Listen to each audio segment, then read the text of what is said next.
যুদ্ধবিধ্বস্ত এলাকার একটি ক্যাম্পে তৈরি হচ্ছে ইফতার। রমজানে এখনো কপালে জোটেনি এক পোয়া মাংস। দিনভর রোজা রেখে কেবল সেদ্ধ সবজি আর রুটিতে ইফতার করছেন শরণার্থীরা। ক্ষমতার রোষানলে এ যেন মানবিকতার সলিল সমাধি। এই প্রথম শীতকালে আমাদের এখানে রমজান এলো। ঘরবাড়ি হারিয়ে আমরা এই সরকারি পাম্পিং স্টেশনে আশ্রয় নিয়েছি। আমাদের কোনো ভাতা নেই, খাবার রুটিও নেই। অবস্থা খুবই করুণ, তবুও সবকিছুর জন্য আলহামদুলিল্লাহ। মানবিক বিপর্যয়ের এ করুণ দৃশ্য সিরিয়ার দারা গভর্নরেটের আল মুজাইরিব শরণার্থী শিবিরের। গত বছরের রক্তক্ষয়ী সংঘাত আর রাজনৈতিক অস্থিরতায় ঘরবাড়ি হারিয়ে এখানে ঠাঁই নিয়েছে হাজারো বাস্তুচ্যুত পরিবার।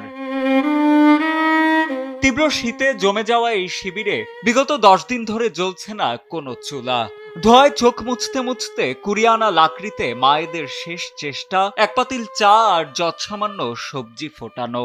4 দিনের হাড়ভাঙা খাটুনি শেষে যে নামমাত্র মজুরি মেলে তা দিয়ে কয়েক টুকরো শুকনো রুটি কিনতেই ফুরিয়ে যায় সব। নরবরে এই তাঁবুগুলোতে নেই উৎসবের আমেজ, আছে কেবল ক্ষুধার সঙ্গে অসম লড়াই। আমি লাকড়ির চুলায় চা বানাচ্ছি। বিকেল 4টা থেকে বসে আছি এটা তৈরি করতে। গত 10 দিন ধরে আমাদের রান্নার গ্যাস নেই, তাই সব কাজ লাকড়ি দিয়ে সারতে হচ্ছে। আমাদের অবস্থা মোটেও ভালো বা আরামদায়ক নয়, তবুও আমরা সবকিছু আল্লাহর উপর ছেড়ে দিয়েছি। তৃষ্ণা মেটাতে একাজলা বিশুদ্ধ পানিও এখানে দুষ্প্রাপ্য। মরিচা ধরা কল থেকে ফোটায় ফোটায় চুইয়ে পড়া লোনা পানিটুকুই এখন এই তৃষ্ণার্ত মানুষগুলোর শেষ ভরসা। পাশে বসে থাকা শিশুটির করুণ চোখের চাহনি যেন বিশ্ববিবেকের কাছে তোলে নির্বাক এক প্রশ্ন। ক্ষুধা আর অনিশ্চয়তার এই শ্মশানে তাদের শৈশব আজ কোথায় বিলীন?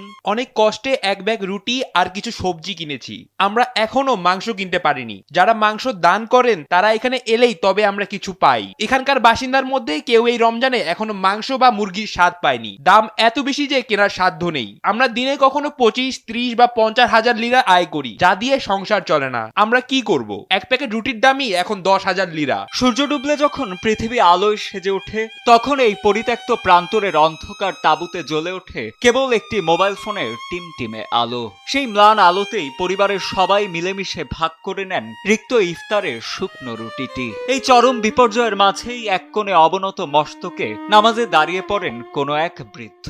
জরাজীর্ণ তাঁবুর নিস্তব্ধতায় তিনি হয়তো হারানো ঘরের স্মৃতি হাতড়াচ্ছেন কিংবা আর্তনাদ করছেন একটুখানি মানবিক মর্যাদার জন্য। সাজিদ আনিল, ডেস্ক রিপোর্ট, সময় আলো।